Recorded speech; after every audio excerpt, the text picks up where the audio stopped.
कुछ दिनों पहले शहरी स्वास्थ्य केंद्र भगवानपुर से एक खबर निकली थी, जहां एक महिला ने नहीं, एक पुरुष ने, जो कि कंप्यूटर ऑपरेटर है राकेश कश्यप, उन्होंने पूरे स्वास्थ्य विभाग पर ही उंगली उठा दी थी कि उन्होंने उनको इतना प्रताड़ित किया कि उनको हॉस्पिटल में एडमिट करना पड़ा। सारे डॉक्टर्स हमारे साथ हैं, स्वास्थ्य विभाग हमारे साथ है, और वो आपको अभी बताएंगे कि आखिर वो जो राकेश कश्यप है उन्होंने उनके साथ क्या किया था। जी, अपना परिचय दीजिएगा। मैं doctor Sandeep Tripathi, nursing home nodal officer हूँ और यहाँ ऑर्थोपेडिक सर्जन हूँ। उनके द्वारा आरोप लगाया गया कि उन्हें प्रताड़ित किया जा रहा है, जबकि ऐसा कुछ भी नहीं है।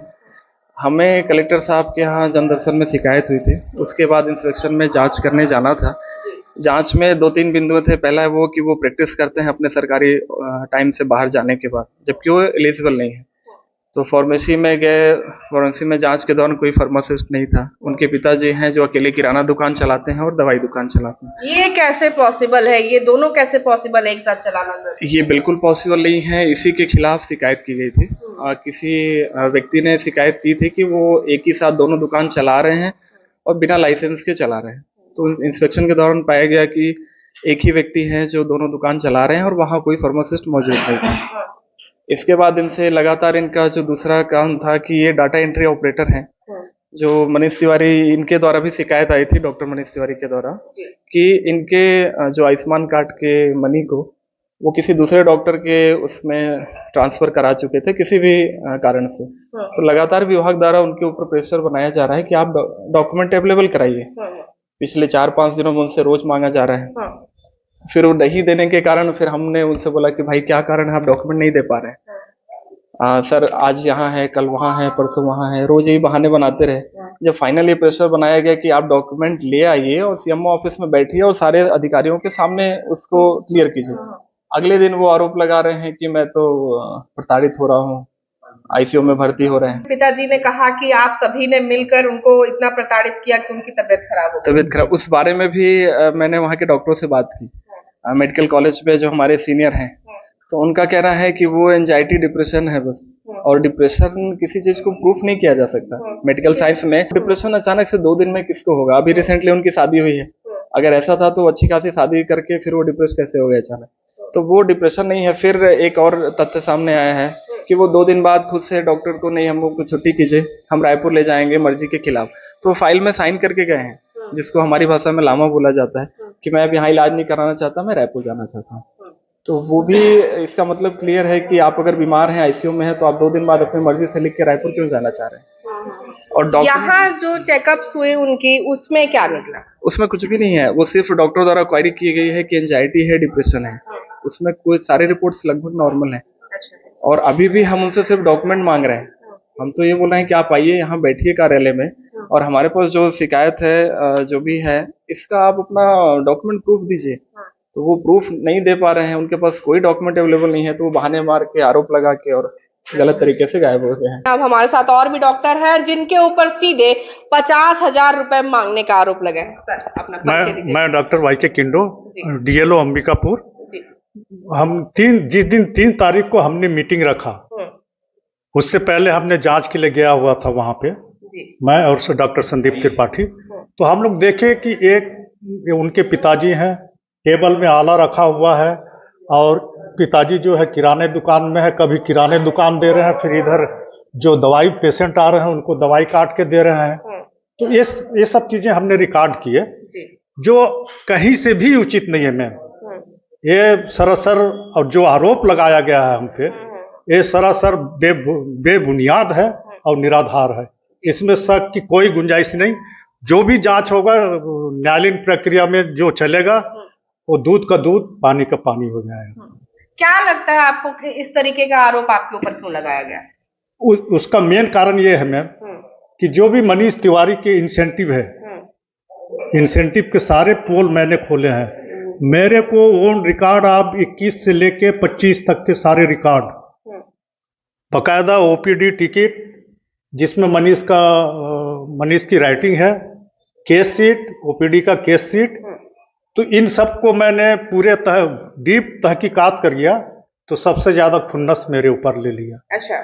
और उसने ऐसा अनर्गल रिपोर्ट प्रस्तुत कर दिया कि ये मैं मुझसे 50,000 रुपये लिया गया है, जबकि हम लोग यही 3 तारीख को यहीं बैठे थे सब, 9-10 लोग हम लोग बैठे हुए थे स्टाफ के। तो ये बेबुनियाद आरोप है। आप देख रहे हैं डॉक्टरों के ऊपर किस तरीके से यहाँ पे इल्जाम लगे थे। इस केस में जब से ये मामला बाहर आया है, आपने एक नाम सुना होगा, मनीष तिवारी। अब मैं मिलवाने जा रही हूँ आपको उस शख्स से जिनका नाम मनीष तिवारी है, डॉक्टर मनीष तिवारी, और ये बताएंगे कि आखिर इन सब चीजों की शुरुआत कैसे हुई। जी सर। मैडम, मेरा नाम डॉक्टर मनीष तिवारी है। मैं यूपीएससी नवापारा में मेडिकल ऑफिसर के पद पे पदस्थ हूँ। वर्ष 2020 में सीएमओ ऑफिस से एक लेटर जारी किया गया था मुझे सारी प्राथमिक स्वास्थ्य केंद्र भगवानपुर में कार्य करने के लिए, जिस आदेश के तहत मैं वर्ष 2020 से लेकर 2023 तक भगवानपुर अस्पताल में अपनी पूरी ड्यूटी करता था, जिस दौरान सबसे अधिक केसेस मेरे द्वारा ब्लॉक किए गए आयुष्मान से संबंधित, और सबसे अधिक मरीज मेरे द्वारा देखे गए। परंतु उसमें से ऐसा रहा, जैसे मुझे जानकारी है कि उसमें अधिकांश केसेस का भुगतान मुझे अभी तक नहीं हो पाया है, और जिन केसेस का भुगतान हुआ उसमें भी कई केसों में संशय की स्थिति बनी हुई है। क्यों नहीं हो पाया भुगतान, ये भी बताइए आप दर्शकों। मैडम, उसमें मैं इंचार्ज था नहीं, जो इंचार्ज थे डॉक्टर रितेश सिंह, उनके द्वारा एक डाटा ऑपरेटर को रखा गया था, और ये सारी जो प्रक्रिया पूर्ण करनी थी वो डाटा ऑपरेटर के द्वारा की जानी चाहिए थी। मैं जब अपने केसेस के बारे में जानकारी चाहता था तो मुझे उस समय जानकारी नहीं दी जाती थी, ये बोलकर कि आप सिर्फ एक चिकित्सा अधिकारी हैं, आप सिर्फ अपनी ड्यूटी कीजिए। इस वजह से मुझे कोई जानकारी प्राप्त नहीं हो पाई, और वर्ष 2024 में मुझे वापस मेरे मूल पदस्थापना स्थल शहरी से सामुदायिक स्वास्थ्य के नवापारा में भेज दिया गया, जिस वजह से मेरा वहां से लगभग कनेक्शन कट गया, तो मुझे उसकी जानकारी प्राप्त नहीं हो पाई। अभी वर्तमान में मुझे ऐसी जानकारी मिली कि मेरे कई केसेस का भुगतान वहां लंबित पड़ा हुआ है, और जो केसेस भुगतान हुए हैं उनमें कई केसेस में जो भुगतान हुई है वो थोड़ा संशय की स्थिति बनी हुई है। संशय की मतलब क्या, आपके पैसे किसी और को दे दिए गए, ऐसा है क्या कुछ? मुझे ऐसा पता चला कि मैं प्राइमरी डॉक्टर के तौर पर वहाँ ट्रीटमेंट करता था लोगों का, जिस तहत मुझे जो प्राइमरी डॉक्टर का जो भुगतान होना था मुझे होना चाहिए था, लेकिन मुझे सेकेंडरी डॉक्टर का भुगतान किया गया कई केसेस में। अच्छा। और प्राइमरी डॉक्टर का भुगतान किसी और को कर दिया गया। तो क्या यही सारी जड़ें हैं जो बाहर निकली कि ये सारी चीजें जो हो रही हैं, आरोप लग रहे हैं पूरे स्वास्थ्य विभाग पे? मैडम, उसमें एक्चुअली हुआ क्या है कि जब मुझे ये सारी जानकारी प्राप्त हुई तो मेरे द्वारा पत्राचार के माध्यम से मुख्य चिकित्सा अधिकारी को अवगत कराया गया कि सर, मेरे कई केसेस का भुगतान अभी भी लंबित पड़ा हुआ है, और कुछ केसेस में अभी भुगतान जो हुआ है उसमें संशय की स्थिति है, तो इस मामले की जांच की जा रही है। अब अभी जांच के बाद जो भी निर्णय आएगा वो आपके सामने होगा। सर, ऐसे आरोप भी लगे हैं कि वहां से जो सामान है हॉस्पिटल का वो भी गायब हुआ है, क्या ऐसे कुछ है क्या? जी हाँ, आरोप था। बेंच है, टेबल है, ये भी उनके द्वारा घर ले गया गया है। अच्छा। तो किस स्थिति में कोई घर ले जा सकता है हॉस्पिटल के सामान को? वो किसी भी स्थिति में नहीं ले जा सकता। सरकारी संपत्ति आप घर ले ही नहीं जा सकते। इवन अगर वो कंडम हो चुके हैं, खराब हो चुके हैं, तो गवर्नमेंट द्वारा उसकी नीलामी की जाती है। उसके बाद टेंडर से आप वो परचेस करके ले जा सकते हैं, वो एक डिफरेंट वे है। बट आप ऐसे सरकार की कोई भी चेयर, टेबल, घर तो नहीं ले जा सकते, वो तो गलत है। तो उनके ऊपर ये भी आरोप लगे हैं। तो क्या सिर्फ इतना ही होगा? क्या स्वास्थ्य विभाग उनके घर में जांच करने जाएंगी कि क्या सामान है जो रखे हुए हैं उनके पास हॉस्पिटल के, ऐसा कुछ? अब जब हम जांच करने नहीं जा रहे हैं तब तो इतने बड़े आरोप लगा रहे हैं, अगर हम जांच करने जाएंगे तो क्या क्या आरोप लगा देंगे। शायद इन्हीं सब चीजों से तो ये सारी चीजें क्लियर होंगी। बिल्कुल, और इसके लिए एक प्रशासन, एकेडमिक और भी किसी चीजों को इन्वॉल्व करके घर पे जांच करानी चाहिए, क्योंकि स्वास्थ्य विभाग तो उनको यहाँ बुला के अगर डॉक्यूमेंट वेरीफाई कर रहा है उसमें वो डिप्रेस हो जा रहे हैं। अगर हम घर जाके वो सामान की जांच करेंगे तो पता नहीं क्या क्या आरोप लग जाएंगे। एक डर कायम हो गया है राकेश कश्यप जी का डॉक्टरों पर, जो कि सोच रहे हैं कि अगर वो जांच करने चले गए तो नहीं पता इस बार राकेश कश्यप जी उनके ऊपर क्या आरोप लगाएंगे। वैसे जो बातें सामने आ रही हैं कि कुछ सामान जो है हॉस्पिटल के वो अपने घर लेकर के गए हैं, तो बिल्कुल उनके घर की जांच होनी चाहिए कि क्या ऐसा कुछ है। सोचिए कि लोगों के जो आराम के लिए, लोगों के सुविधा के लिए हॉस्पिटल बनाए जाते हैं, प्राथमिक हो या सामुदायिक हो, लेकिन उसके बाद भी वो सिर्फ लोगों के लिए बनाए जाते हैं, और वहां से कोई व्यक्ति अगर उसके सामान को अपने घर ले जाता है तो ये तो कानूनी अपराध भी माना जाएगा। एक तरीके से आप इसको चोरी ही समझिए। तो आपने सुना स्वास्थ्य विभाग के डॉक्टरों को जिनके ऊपर आरोप लगे थे। हमारे साथ सीएमएचओ सर हैं, हम उनसे बात करेंगे कि आखिर उनके जो डॉक्टर्स हैं उस पे ऐसा आरोप लगा, चिकित्सा विभाग पे ही आरोप लगा था, तो उनका क्या कहना है? मेरा कहना ये है कि ये इस केस को भटकाने के लिए ऐसा स्टेटमेंट दिया गया है, और यहाँ पर बुला के उनको ऐसा कोई प्रताड़ित तो नहीं किया गया है और मेरे उपस्थिति में भी ये बात नहीं हुआ है। टीम बनाया गया था, उनके द्वारा उनको समझाइश दिया गया कि आप जो भी है जानकारी वो उपलब्ध करवाया जाए, ये बस बात हुई है उनसे। सर फिर जांच के लिए टीम बनाई गई थी, सर निचोड़ क्या निकला, फिर क्या निकला?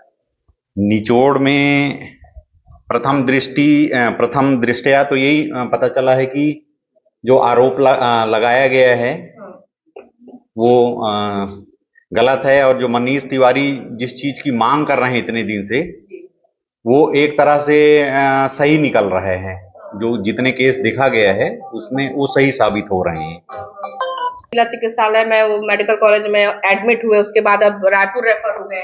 वो एक मेरे हिसाब से प्रेशर की राजनीति कर रहे हैं कि मैं हायर सेंटर रिफर हो गया हूँ, मैं उनके प्रताड़ना का शिकार हुआ हूँ, ऐसा करके वो प्रेशर क्रिएट करना चाह रहे हैं, मैं ऐसा समझता हूँ। ताकि डॉक्टरों के ऊपर प्रेशर क्रिएट हो सके। हाँ, प्रेशर क्रिएट हो और जो जांच सही दिशा में ना जाए। आप सुन रहे थे किस तरीके से यहाँ डॉक्टरों के खिलाफ साजिश रची गई, ऐसा डॉक्टरों का कहना है।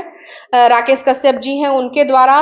और बात ये आती है कि आखिर किस तरीके से एक कंप्यूटर ऑपरेटर पूरे मामले को घुमा सकता है, डॉक्टरों को इसमें इन्वॉल्व कर सकता है, उनके ऊपर आरोप लगा सकता है। आम आदमी अगर उनके मत्थे चढ़ेगा तो उनके साथ क्या होगा। मैं कविता कुशवाहा, बिगुल 24 से।